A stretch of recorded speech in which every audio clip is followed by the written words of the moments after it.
ভাগ্যিস আমি সেলাইটা শিখেছিলাম, নইলে আজকে আমার 50 টাকা লস হয়ে যেত। তো চলো কি হয়েছিল সবটাই তোমাদের সাথে শেয়ার করব, তোমরা লাস্ট অব্দি এই ভিডিওটা দেখতে থাকো। আমার হাতে যেই ব্যাগটা দেখতে পাচ্ছ, আমি কিছুদিন আগে রাজগীর কাজে গেছিলাম। যারা আমার ডেইলি ভিডিও দেখো তারাই একমাত্র জানবে। তো এই ব্যাগটা তখন নিয়ে গেছিলাম, তখন জানো তো বাড়িতে এসে আমার এই ব্যাগের চেনগুলো কেটে গেছিল। চেন কাটেনি, মানে লক গুলো নষ্ট হয়ে গেছিল। তো আমাদের পাশে একটা টেলার রয়েছে, তো সেই দাদুকে বলেছিলাম লক গুলো চেঞ্জ করতে কত টাকা নেবে।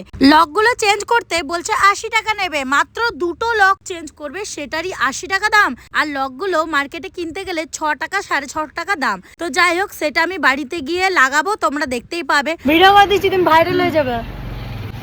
বলছে ভাইরাল করে দে নাও না, দাও তো, তোমার ভিডিও তো হচ্ছে একটু পরে দাও।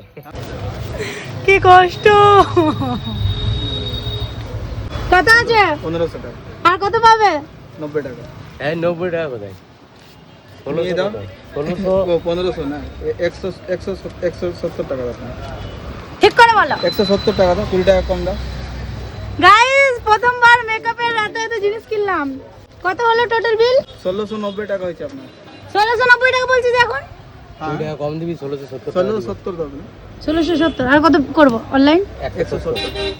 মেকআপের কিছু কিছু জিনিস দরকার ছিল আমার কাজের জন্য। বাইরে কাজে যাচ্ছি, তো সেখানে মেকআপ করতে হয়, তো সেই জন্য কিনলাম। তারপরে চলে গেছিলাম ওর বাড়িতে দুটো রোল কিনে, তো দুটো রোল খেলাম। তারপরে আমি এখন নিজের বাড়িতে চলে এসেছি। আসার সাথে সাথেই লকগুলো নিয়ে বসে পড়লাম। দোকানে যদি লাগাতে দিতাম তাহলে মিনিমাম 68 রুপিস আমার বেশি লেগে যেত। যাই হোক, সে টাকাটা আমার বেঁচে গেল।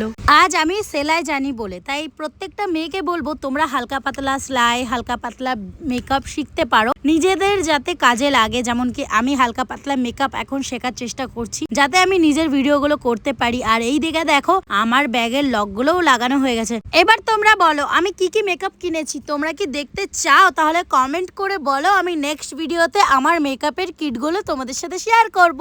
চলো টাটা।